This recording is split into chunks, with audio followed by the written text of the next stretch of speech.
Are you an indie podcast or content creator looking to reach a wider audience? Look no further.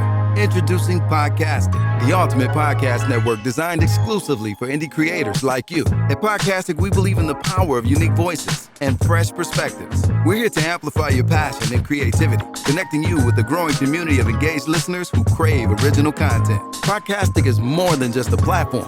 It's a support system built for indie podcasters, offering a range of resources to help you succeed. From tailored promotional campaigns to professional production assistance, we're here to help you shine. Our intuitive platform makes it easy for you to be seen and heard. We do all the heavy lifting for you.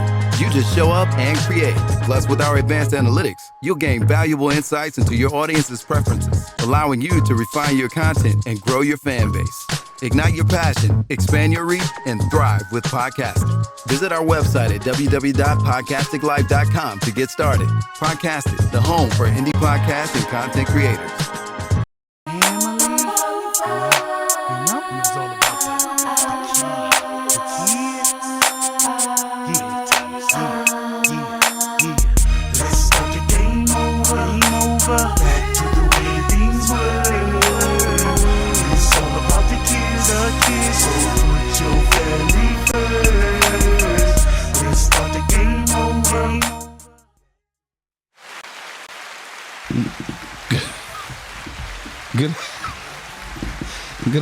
Good afternoon. Welcome to Put Your Family First podcast. We are in the building and excited to be here. And today is the second Monday of February. It is the 9th. I don't know what you were doing, but I feel a little festive, a little taco espiato after the Super Bowl. All right, and so. Right. And so today we're going to get right into it. And Dave, how you doing? I'm good. Heather? Yes, I am. It's your show Today. Kick it off. And so I'm sure you're saying that because we have a guest in the studio today with us, a deep friend of mine, Yero. And Yero, thank you for coming today. Yeah, no problem. Thank you. I appreciate that. I appreciate the for letting me come out and talk. Yes, please. It's our pleasure. So our topic for today, outside of just Yero, because this is really tied to what he does, and I think it's an important conversation to have too. The topic is, are we connecting our children to Black or African American culture? And so, again, our guest today is Yero Pate.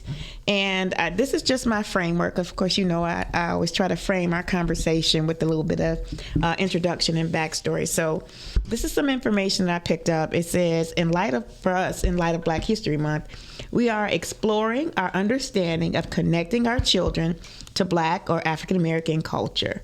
The question, based on recent studies and cultural commentary, suggests that connecting children to Black or African American culture is viewed as an evolving, essential, and sometimes challenging endeavor. So while many parents feel confident in their efforts to build a strong foundation of cultural identity and resilience, there is a concurrent ongoing battle against societal pressures, systemic racism, and recently the sanitation or censorship of Black history in school curricula that is affecting the mainstream approach.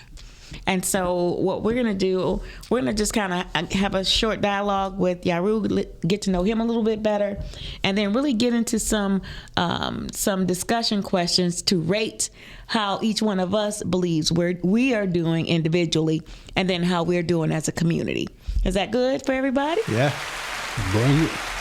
All right. So, Yero. So tell us about the Sankofa Youth Agenda.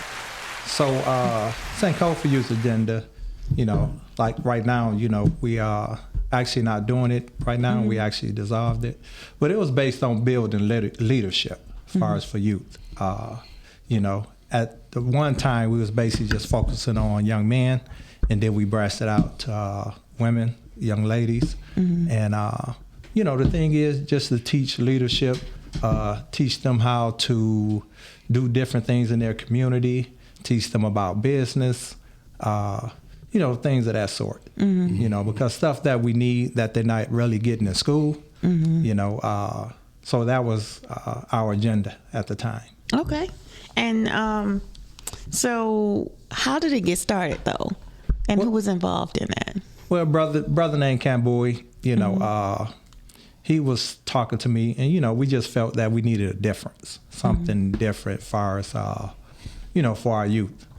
You know, we're always looking at other people to educate our youth, and but, you know, a lot of times we really don't get too much of that. Or well, I just look at it like this: it's basically our responsibility. It's just like our own household. You know, it's up to us to have things in our own household before we look at letting other people or helping other people do things in their household. We have to take care of our own first. Yeah, makes sense. Thank you. And so what is your vision now beyond the Sankofa Youth Agenda, since it is part of legacy, because you guys did this for quite a while, but outside of that legacy, kind of what is your vision for what's next?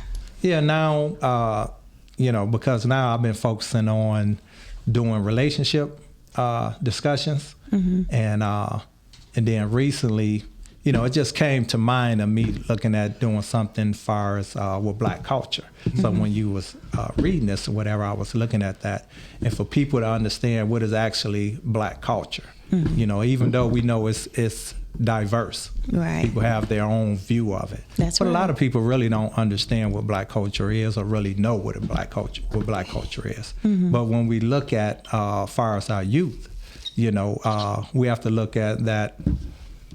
Okay, so I was just thinking about far as, because, you know, we look at, well, we want our youth to get involved into business, far as with Black business. But we look at the point that, well, where's our Black business at? Where's the representation at? How can we tell them that, you know, this is what we want you to look at or aspire to be in, but we can't show that example, you know, and especially like in our own communities. So it's like, you know, well, we need to change that dynamic, you know. So, and that's what I'm basically looking for the future of changing that dynamic. So when you talk about relationship, are you talking about like couples, marriages, or are you just talking about relationships in general? Well, it was based on basically relationship in general, more of men and women relationship, because you know, we have a lot of, the funny thing is how I got off into it, because, you know, just talking to people or whatever, and usually women, I always talk about their issues, what's going on. So I will always, so I just wanted to bring people together and say, well, you know, let's discuss these issues, because a lot of people have different issues that's going on out there. So it was more of their personal issues, but now I decide that I need to branch it off and go a little further with it, because, you know, now it's more, I look at it more of doing like almost like a counseling session, but as a group discussion. Okay. You know what I'm saying? And then also have, some of them will be just general, just to have a little fun with it. But then some of it's going to be based on far as cultural and making a difference in people's lives. That's awesome. You know, our podcast is called Put Your Family First.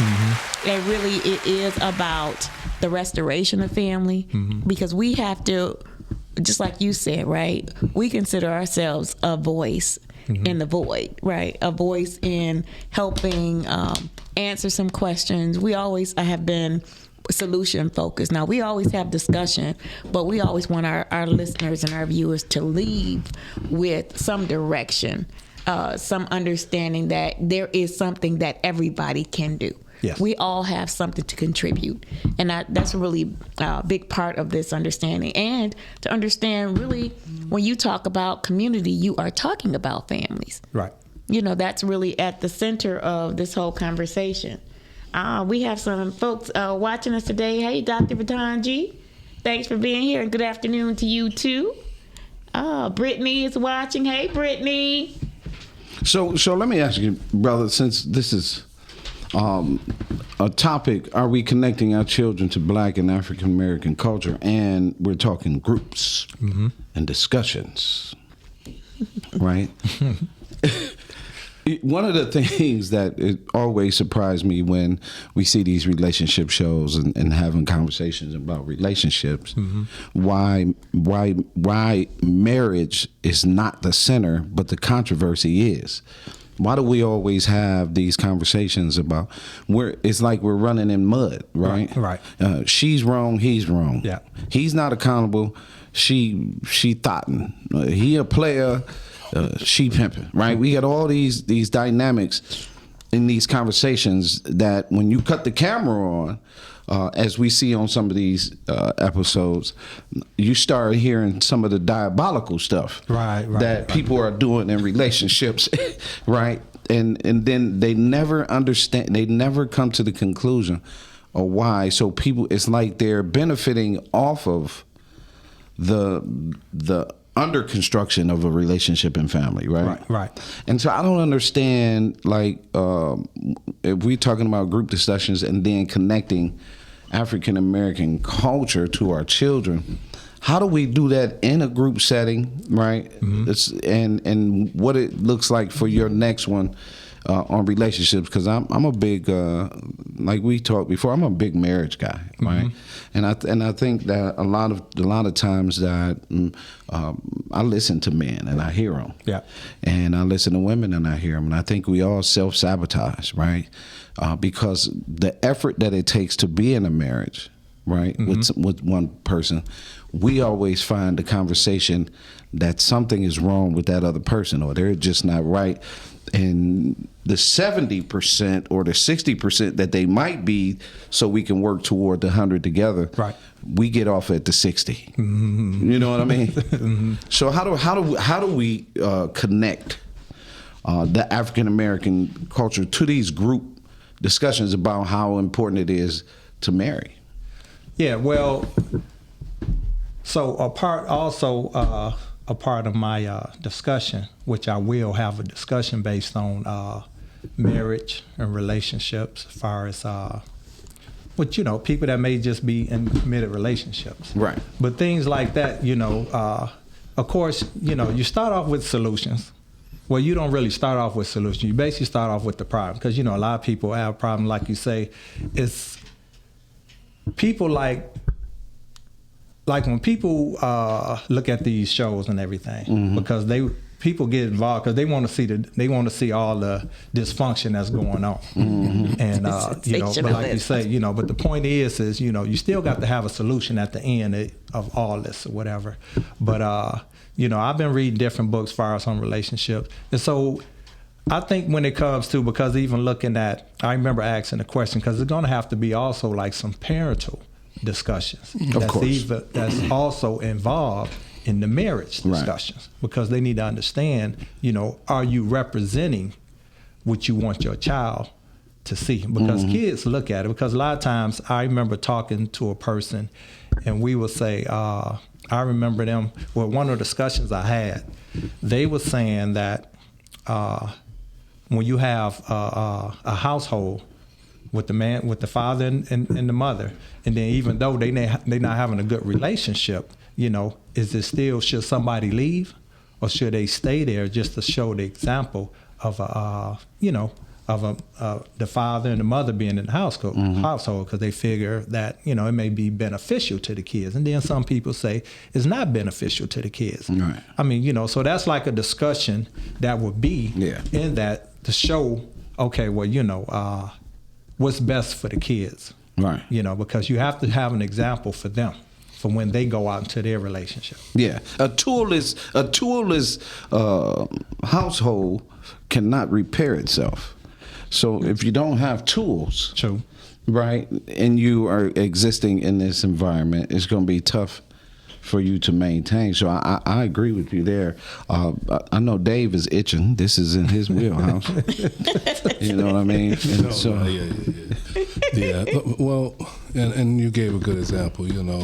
Ineffective tools produce ineffective outcomes, produce poor outcomes. Yes, sir. So you need those tools to be effective. And unfortunately, most people go in relationships without the tools. That's right. And so, as you said, the model as the two parents at home, and they're not communicating in an effective way, they would generate the idealism for the child, even if you're there, that this is the way we communicate. We yell, we scream, we go off, we degrade, we belittle.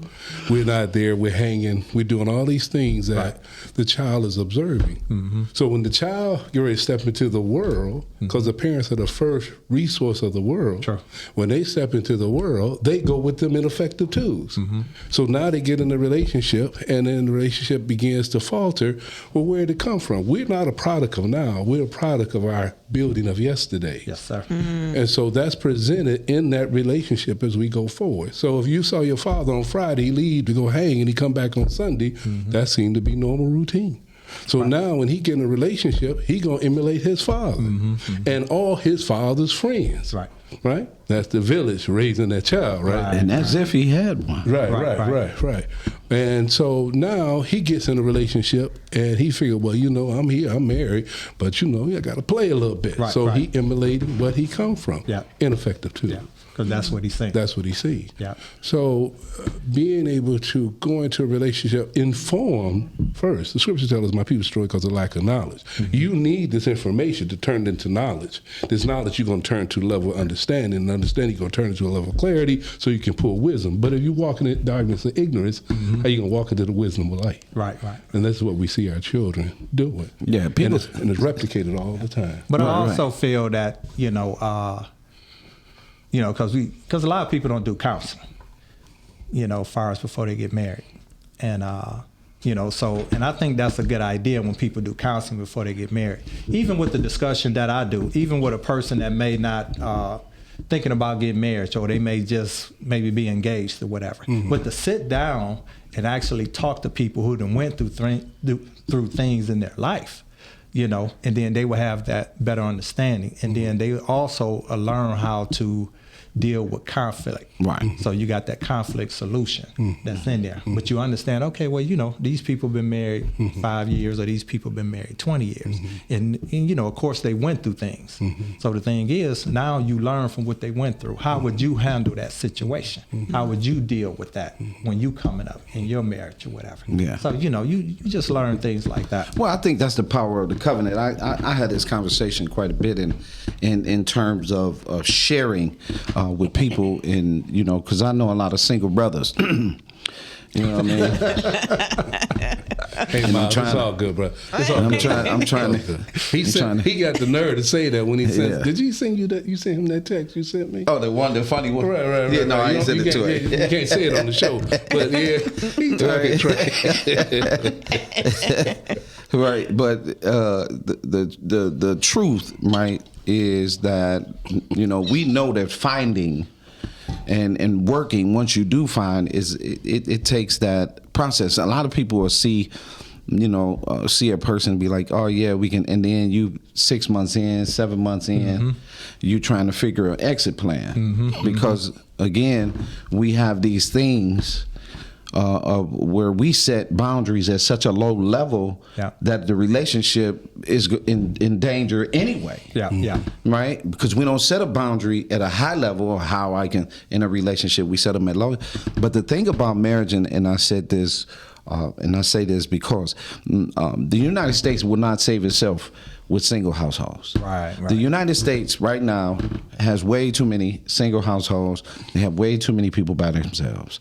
A friend of mine was just talking about how losing the spouse. They're finding more and more men in the home alone, dead, weeks, months. Right? I went to 2 funerals in the last month. Yeah. Both of men were alone, single, by themselves. Right? So they're finding them sometime week, 2 weeks. Somebody doing a call, a check-in, the whole nine, right? So the philosophy of when God said we shouldn't be alone, man should be alone, because we burn out. We go till the lights go off, and then when the lights go off, we just got this expectation that we're gonna be cared for.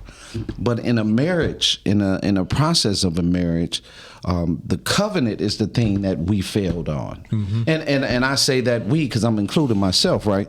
The covenant is the thing that we failed on. And once I discovered in Numbers 30 verse 2 and understood that the entire book of Numbers is surrounded by covenant, is in his understanding the covenant and what a covenant really is. A lot of people didn't know. Just like a lot of people don't know when you say, oh, that's just ignorance. No, ignorance is the not knowing. So a lot of people think, oh, they just acted ignorant. No, it's really not knowing the definition. And so to get our kids, what do you think it will take and for us to get that process in place and not do it from behind, but do it from exhaling forward? Because I think working from behind, Brother Yero, it doesn't allow us to move forward in the game. See, we get stagnant with the emotions and the process of the emotions, and then sometimes it's hard to move forward in the game. And you talking about based on far as getting the kids, far as in the household, how taught and everything, this subject that she came up. Are we connecting our children to African American culture? Right. So you know, it's I mean, I think we need to have, like in our household, for one, we got to have images. Yes, sir. Of our heroes, sheroes, family, you know, as far as this and that, grandfathers, grandfathers. Because a lot of times you really don't see that too much in people. Because you remember when we're younger, you know, you always see the big picture of the family, you know, from when they came up. You know, a lot of times you don't have that in the household no more. You know, and so you know, the kids don't see that, and a lot of times the kids, they don't even know like their parents, great grandparents, their history. You know, my wife real big on understanding her lineage. You know, so she always tell me, well, you know, you don't know about your family, this or that or whatever, you know, and I'm just not started learning something about my family and things or whatever. But you know, the thing is I look at how do we get our kids, because our kids, they're not interested in learning, and maybe because we don't bring them up like how we used to be. We came up with our families, with our cousins, our aunties. We all whatever, beefed out, brother. You know what I'm saying? Now we don't even go. It's we like, you know, so we don't know nobody. And even though, man, I ain't going over my Uncle Miles' house. And even though he only live right there around the corner. Every time he get a chance, he get blown. And when I act crazy, Uncle Miles, ain't no, that macaroni and cheese ain't right. But guess what though? You still got to go over there. You got to go over there. You know? And you come up that way, and then once you get older, you know, everybody know each other and this and that. You know, so, and it's plenty of jokes, but we forget that part. People get their feelings hurt so easy these days. Sure enough. Like, you know, we can crack a joke. We crack jokes all the day, even in the toughest of times. I get a text message from this brother, right? And we'll know, right? Or my inbox is some Derek then sent me, you know. But I'm constantly in laughter with my brothers, constantly, right? We don't know how important that is in the family setting no more. Oh, you play too much. Right. You think you better than that. Yeah. But that emotional disconnect allows us not to connect our children and our culture. And I think that's where what you're saying and what you're talking about, and Heather, you can jump in here, but when you're talking about connecting culture to our children, I like what you said about the living out, but the person that was really over navigating that in that process was the father. Make sure you write this down. Make sure you do this. You see, make sure that my cousin, that's what the father was doing back in the day, right? And then it got turned over in this muck. And now it's only passing, and it's only the good stories. It's not the other stories. Me and my brother was laughing the other day, and then, like I said, Heather, you can tap in, right? But me and my brother was laughing the other day about my Uncle Ellie. Right? And so we was talking, and my brother was like, man, I'm about to chill out, right? And I was like, oh, yeah. He said, yeah, I'm about to go ahead and do the Uncle Ellie. Well, you don't know what that's about, but between the two of us, I fell out laughing because I know what my Uncle Ellie used to do, bro. Right. And we just laughed for the next 20 minutes in the stories about my Uncle Ellie. But my family, we do family. Right. So, just how can you do that, if you will, and connecting that? Because we kind of do a decent job in my family, but I know a lot of families that don't. Well, let me just acknowledge some of our listeners. So Melanie is out here, and she's saying she loved the topic, nephew. Yeah, yeah. she's speaking to you. Hey, Melanie. And Brittany said, I think we should separate romantic relationships instead of focus on relationships in general. Relationships with self and others are just as important as romantic relationships. Yes. And also, some people in our community don't believe their kids should go to banks, grocery stores, etc. They want to leave them at home. Yeah. Right. And so thank you for your feedback, family out there. Yeah, it really is important how we look at relationships. I think, for one, that's a really important piece. But the real concern is that we do look at relationships at all the different levels of relationships, because again, part of our culture has been the village, and the village is made up of unique relationships. There, in the village, our village back in the day and today's village, there still is a village. It just looks very different. It's a lot more people connected to a village that's on social media now versus calling each other on the phone and remembering phone numbers, right? That's a big one. You put your information, your contact information on the phone, and you can grow a community around an issue. So now we got social media groups, and our family started a family reunion group on social media as another way to stay in contact. If you're already on social media, you can just keep adding to that, right? And so technology has shifted the way that we can see and connect with village. And I think it's, for us, as we look at old school and we look at the ways that we used to be able to also embrace and acknowledge the way we are now. And that is one of the spaces that speak to our young people. Technology really speaks to them. So this is a medium that they have a greater tendency to use.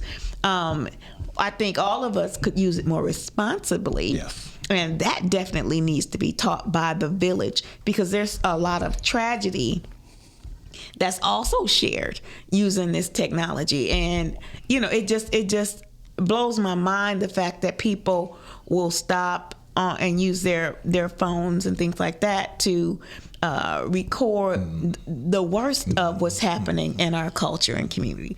And not doing it for informational purposes, but for entertainment purposes.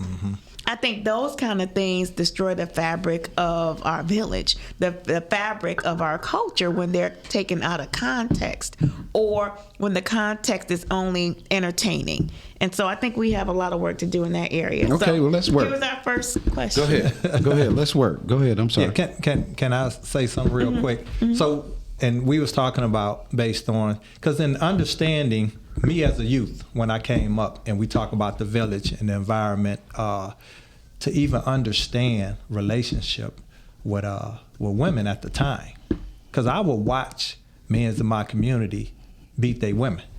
I seen a guy slap a woman about 100 times before she got 3 houses down, and I thought this is how it should be. You know what I'm saying? Because he wasn't the only one. You know, we just look at that as far as the community.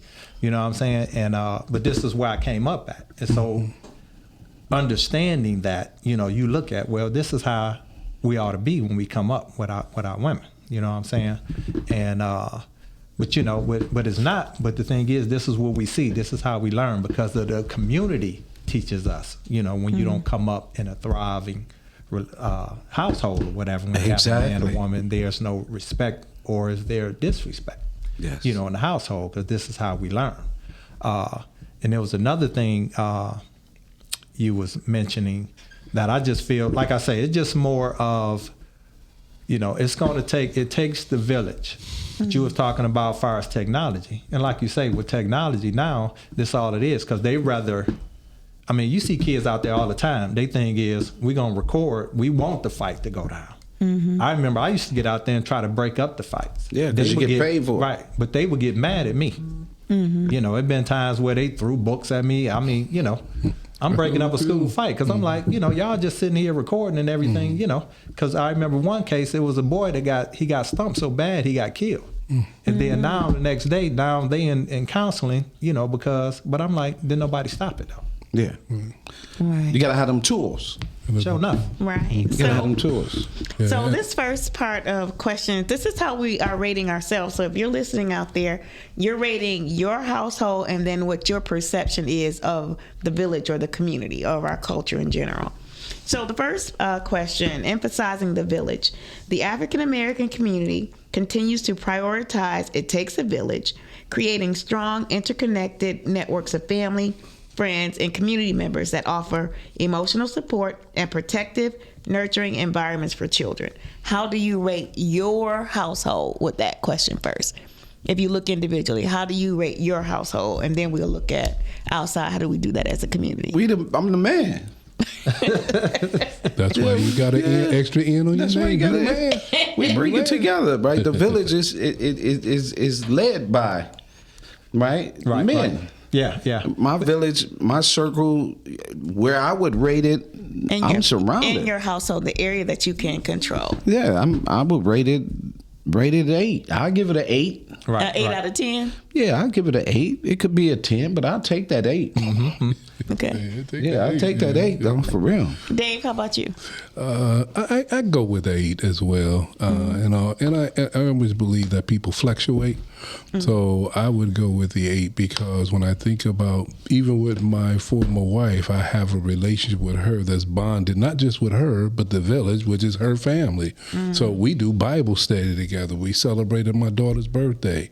My son get to see that even though our title changed, our relationship remained the same. We started as friends, we remained as friends. So, and when we do our rearing with our children, we're going to be on one accord, and we dissect what we agree or disagree on to come up what is, if I like to say this, I'll say it this way, what is effective and beneficial and productive. So I would rate it an 8. Yeah, come on with that. Yeah. Yeah, how about you? So, I would say mine's a 7. Okay. Because, I just have, me and my wife, sometimes we have differences on how to do things in the house or whatever. Most cases, welcome to the real world, right? Right. You know what I'm saying? But welcome to the real world, but like I say, it's I would say more of a 7 because like you just said, when you have two people, even though you're gonna have differences, but when you come together, sit down and you say, okay, well, let's just go this way. So now you have to compromise on some things or whatever. Say that word again, brother. What, compromise? Yeah. Consensus. Yeah, come on. Say. So you have to compromise. Yeah. You know what I'm saying? And you said something that is important. You said we have differences. Yeah. In the end results, is the difference we have going to be the difference that makes a difference in somebody's life in a positive way? That's true. Because she got a view, you got a view. Yeah. Now we come together to say, okay, this is what we come to meet in the minds. Now what we come to meet in the minds is going to be a difference that makes a difference. Right. Yeah, and then sometimes, it just takes time even to get to that point, because sometimes, you may have your own agenda and you look at, okay, well, I'm the man of the house, so things is my way or the highway, basically. Yeah. You know what I'm saying? But the thing is that how that works? It don't work. Right. And sometimes you say, all right, we gonna follow this with you. So you have to be like, okay, well, go ahead. Sometimes I can be like, no, I ain't doing this. I'm gonna hold my ground. Next thing you know, go ahead on. You know what I'm saying? Y'all don't do what you I say how that works. Yeah, but I say a 7 though. That's good. I think about because we have extended family as well, so I think we do a pretty good job around building our interconnection in terms of family, friends, community members, and offering each other the emotional support, the protection, and the nurturing. I think we do a really good job of that. So I would go with the 8 too, Calvin. Okay. And I'm thinking about, my mom, how we're all involved in my mom and, wrap around my mom. I think about how the uncles and aunts come together, how, the cousins do things together. Like we're very intentional in our family. This is on my Miller side of the family. And we do a lot of things together, that we have a lot of traditions. But I specifically remember my grandfather saying, as we were coming up, that you will continue to do this. You will continue to go to the family reunions in Florida, which is where my dad is from. Like, that is a mandatory thing. Even, the only time that we didn't have it, I think, was the first year of COVID. But even after that, it was still some remnants of people still getting together. So that interconnection. And it was big for my grandfather. It was even bigger for my great grandfather, who was my grandmother's father. He was the Don. And when he spoke, everybody listened and everybody moved, and that still reverberates to my generation. Right. And so I think that understanding your matriarchs and your patriarchs and the word that came down through generations is really important to keep that going. I think that's a big part of why it works. The family union, though, people don't really have family unions like that anymore. Well, I know not in my family. We working, but You on point. But it's just But some of that, let me go back to this different culture from the social media. Some of that is because even though the social media is a good tool for access and connection, it also is a thing of separation. Because you don't get the emotional connection that is needed to bond, because everything is outside of you. Yeah, right. And having resources that say, okay, we're going to make this connection and line this family reunion up. But before all that came to pass, it was on the phone, it was the drive, it was go to the house, and that was human connection. Sure enough. See, so having this wall of the social media it can be a disappointment, because again, the bond of the village, as we called it from the old days, is a new village now. Matter of fact, this kind of village is an outside village. We know our village is inside, people inside doing their thing, but the social media is outside. That's that village down the street. You can go up there, right? That's us, right? Right. You know what I mean? But they're on the outside, see, and they don't come in. It teaches you your individualism, comfort. So you don't necessarily move the way you move. They say, well, where is everybody at? You out at the park, everybody's sitting down, getting hot, and you have dance, and only time you're going to dance is to a hustle. Everybody looking at the grub, and we laughing and talking, and then we get to know somebody, and everybody get blowed and fall asleep, and sit there. And sit there. And you know what I mean? And then, after a few jokes or whatever, they got to go. And then most of the communication they going to do is on the phone. Man, I appreciate what you said about me at the Wednesday while I was asleep. Man, that was some bold weed you had. Man, you ain't bring a fit. So all the communication started happening after. You know what I mean? After. And when that is the process, then it's hard for gatherings to be. That's another thing that we've been teaching. This is why our boys are in so much trouble, is because our boys are continuously taught to isolate and sit.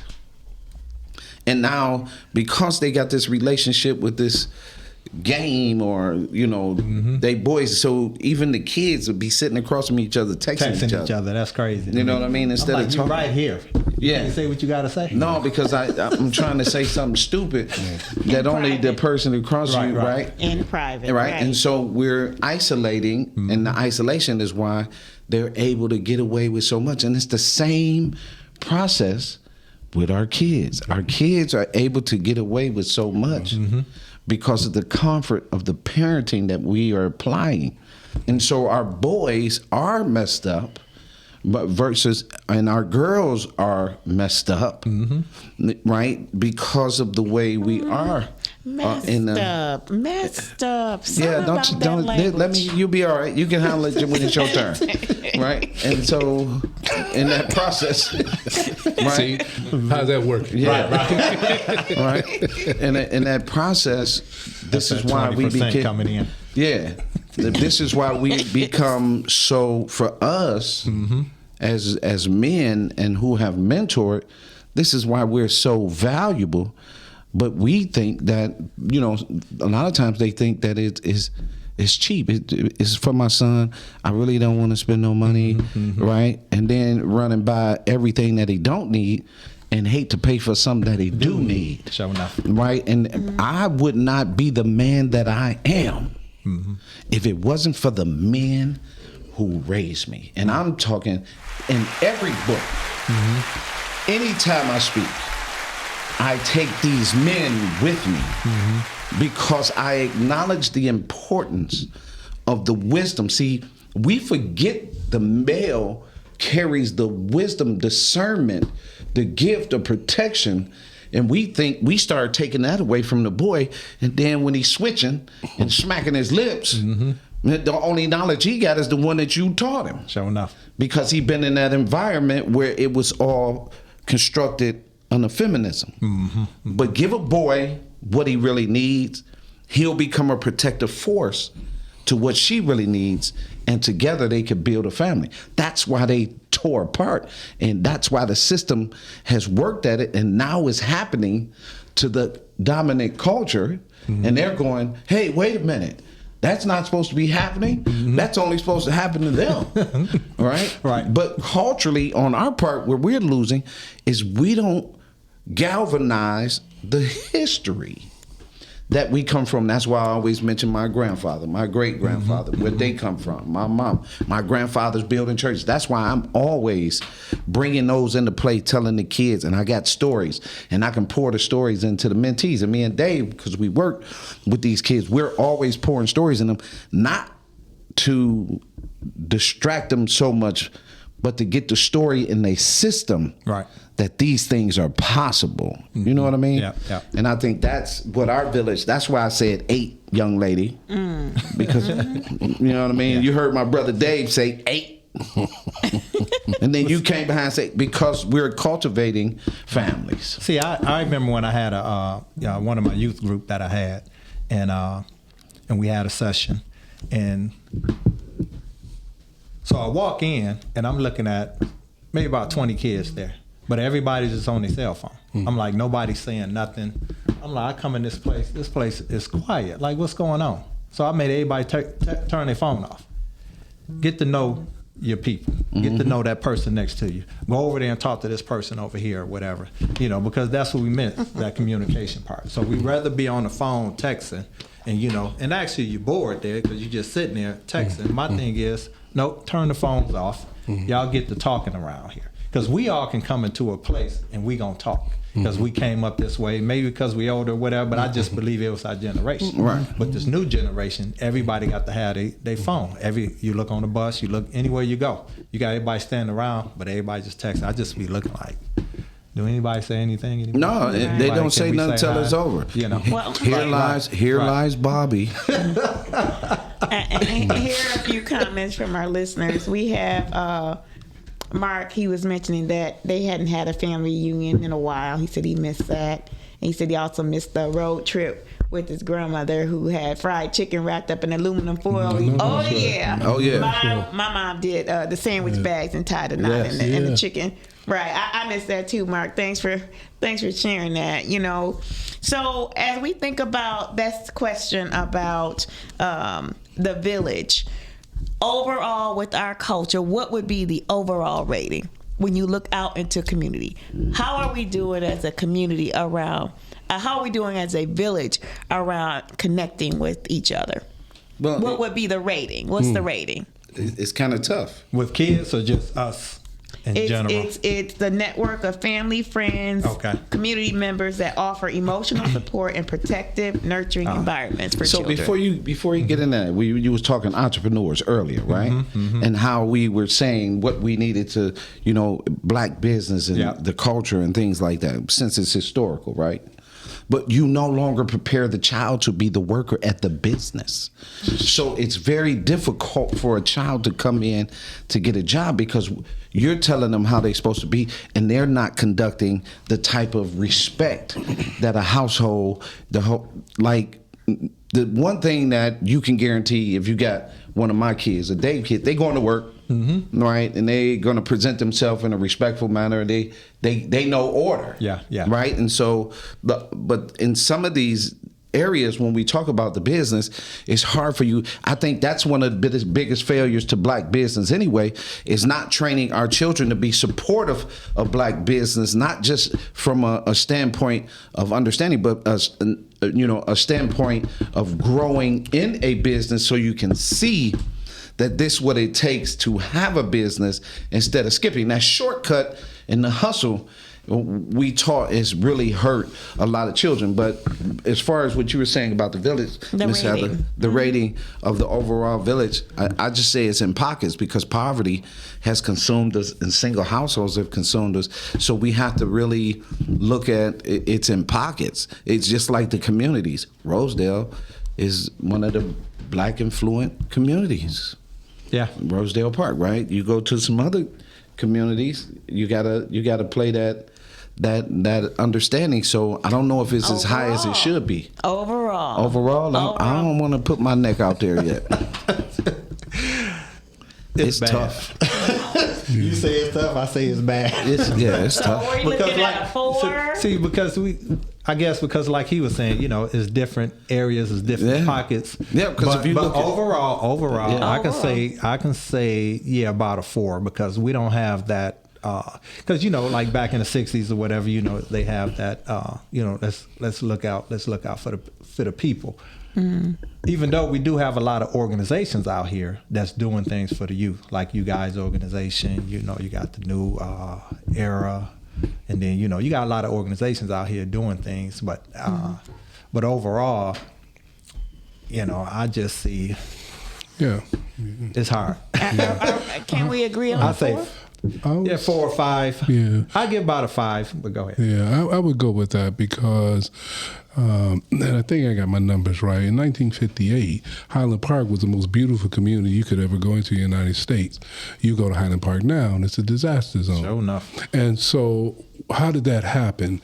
I know that each generation has the ideal to make the next generation have it a little better. Mm-hmm. But sometimes you can't open up a candy shop and say, kids, go in and have at it because they're going to be sick. That's right. And so what we have done, each generation makes it a little easier, a little more accessible to the children who have not developed yet the foundational things we talking about to be able to carry it forward. Mm-hmm. So our community has went down the tube because we didn't do the invested interest that our great-great-grands had done for us. Mm-hmm. I think it because, too, as the saying go, when you need more, you do more. We've taken the ability for children to recognize what need is versus want. Right. And so everything is about privilege.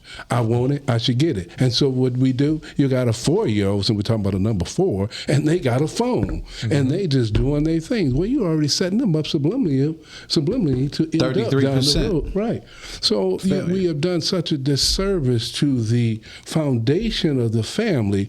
And I always say this, what's inside a person is going to be represented outside of them. So you have to ask the question, what's inside of our community is now being represented outside of our community. Right. Why do we go in neighborhoods and look like war zone? When I came back here, I left here in 1975. I came back a few years later and it looked like a war zone. I know you remember this commercial of the American Indian, and when he looked out there and he saw how the community looked, and the tear rolled down my eye. Because when I moved in the neighborhood where my mother and them was at, it was nice. Mm-hmm. People took care of you. You swept the sidewalk. Right. You know what I mean? Mm-hmm. Now you can't even get them. They don't even know how to sweep. They know how to hold a broom. Yeah. And that's because we kept making it a little better. And again, you can't take away a person's ability to push weight and expect them to build muscle. Right. Yeah. No, I would, in saying all of that, right, from the perspective of what I've seen over the last 19 years, and from the perspective that one thing for sure, we have excelled in a lot of areas. Yes. So we can't discredit that. We have achieved a considerable amount of success, individually, athletically, sports, business, Olympics, across the board. Mm-hmm. It's the sustainment that has affected us. Where when you're talking about sustaining, who's coming behind? Yes. Right? And that's why I say that preparation of the younger people is being destroyed through the lens of the adult. This is why, again, from my perspective, I take you through the programs in this country. Mm-hmm. And the one thing where we had an opportunity to advance, we signed up to work for the feds, right? And that's where we literally targeted these families where men were in business and everything with drugs. Mm-hmm. And in that target, we destroyed all these families. Mm. And so the family looks like the community. So if you look at Highland Park, then you would say that Highland Park mimics its families. Right, absolutely. Right? Where when you talk about order, I always say when you have disorder, you create more disorder. That's right. Right? When you have order, you create more order. So in this context of what we're talking about, what we're teaching the culture, in the home with your children is a mother and a father. Mm-hmm. Same for Dave. Same for myself. Miles, my parents divorced. My parents were part of that no-fault divorce, which is why I always dig in right there on Ronald Reagan and the rest of them, right? And for me, getting into that vibe, the intent to destroy the family was at hand. Real. Right? The intent for that, no-fault divorce, was at hand. The intent when you funded the feminism movement was to destroy the family. Why? Because of the opportunity for myself, you, for black males not to achieve on the same. The intent through video and film and everything, always making them the hero, you secondary. In the 70s, it used to be you was the first person to die, and it was a joke, right? The intent to reduce and marginalize the black male through these programs was assisted because we put money in play. So the intent for boys to become men, husbands, and fathers was destroyed, right, in the process. I just never thought that we would put our hands to it and assist in the destruction. So it becomes very difficult for our children to be connected to the culture because we keep pulling it apart and isolating it in different areas. And then when we do achieve, we have this cliquish mentality that she's better than me and he's better than she. And while you've been doing that arguing, the medium wealth of the culture is abysmal. And then while you're doing that and you're trying to crawl out, as soon as I get the attention that I need, I forget about who you are and those things. And then you have a window. And so those things keeps pulling. And so then the birthing, and we're having a hard time birthing. What's connected to the women and birthing? When it comes to infant mortality, the father figure, the male that's involved with the child allows for the child to be born. So our children are experiencing fundamental problems while the child is in the womb. This doesn't take for me. I get it. Right, which is again why she keeps telling me to put it in a format on a video. But for me, I'm saying I understand, which is why I'm able to mentor with those things in mind. So my boys, when they do fall out, can become men, husbands, and fathers. So restoring the order through men, but we use the boy to bring it all together. You are too powerful. You are too powerful. You are too powerful. But scenic wise, I don't want to see you in your power. And so it becomes a difficult thing culturally to connect that you achieved that with your mentoring program, that Dave has achieved 37 years in the military and mentored thousands of men. It's hard for you to see that. I'm fortunate enough that she and some other people saw the value of the 30-some years and they gave me my own day, but I leave it as respect day. Now, I could have been an egomaniac and be like, yeah, this is Calvin T. Man Day. Let me get on here. Yeah, it's Calvin T. Man Day, April 6th. We go, I could have really just went there, you know what I mean? All straight up ego. They already hate you. Why not make them shoot at you? I don't want them to shoot at me. You know what I mean? Right. So No, teaching the culture, Cancel. right? Cancel. Right. Cancel that. Right.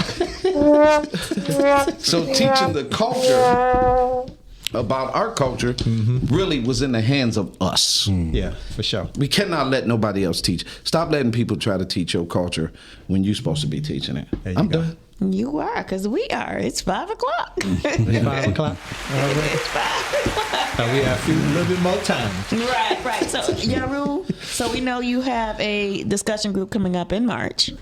Yes, and we're going to be basically talking about Black culture. And, a lot of my questions going to be based on Powernomics. If y'all, most of y'all probably read Dr. Claude Anderson with Powernomics. And basically he talks about just different levels, building a Black community. And then also, then you build Black business, because you can't have Black business without the Black community, because you got to have people there to support the business. Then once you move up to there, and then you go to the next level, which will be as far as politics, because you make the money, then you pay the politician like everybody else do to work in your best interest. Then you go, of course, to just policing, and then you go to education. So basically, a lot of questions are going to be based on that. But a lot of people really don't understand Black culture, even though it's different, in different environments or whatever. But, we need to understand the basics of Black culture. Yeah, that's what I was going to ask you. If you could have gave, I don't know if we ran out of time, gave us kind of a synopsis of how you perceive Black culture is. Because, again, we use a lot of terms, but we don't have clear, specific meaning to them that's universal. And so, therefore, if I got a view of it, you got a view of it, then we're divided because we don't have a clear picture of something we can start with. So, and that's why we need to, that's why when you have the discussions, people need to sit down and maybe we can create a new Black there you environment. go, my man. Dave, tell them where they can reach you at. You can reach me at drome7@yahoo.com. You can reach me at FMAM for Men About Men on Facebook. Yero, do you have somewhere where they can reach you at? No. Now you could be able to. But I'll be working on that because I'm working on my brand. Okay. All right. So if you need to reach out to Yero, you can do that through me. You can reach me at Your Inspired with a D. That's yourinspiredjourney.com. You can reach me by phone at 313-759-7855.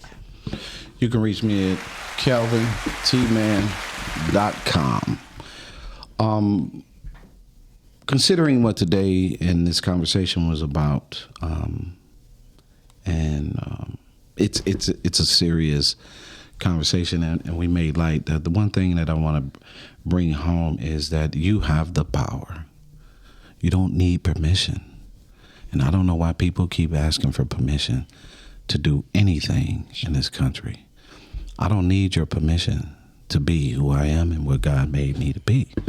So, yeah, you might create the obstacles, but I'm going to create and solve and create the solutions.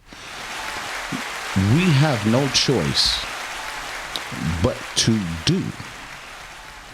That's the thing that the culture needs. Better examples of doing. And it doesn't always have to come at the attacking of the culture while you're helping. Too many times we attack the culture and where they are vulnerable at while we're helping. And we call each other the N-word, and you don't know, and I'm better than you. And we spend time, and I'm telling you, I can't tell you how many times I've been inboxed and things have been said or whatever. We've seen, in 19 years, I've seen duplication of a whole bunch of things. But the one thing that is clear, you have never heard me address or call my people or put the N-word on them. Because I know that word was meant to do harm. And as long as I keep applying, no matter how you change it up and say it, it ain't going to make you better than me. It ain't going to change the ignorance in you. So you might as well figure out a way, a set of words that speaks to how great the culture truly and really is. And I do that daily. Because one thing for sure, you can say what you want to say. I'm here, I'm surrounded by good people, but I'm called, and I know that I am because God made me funky. God bless you, and have a great, great, great day. Peace.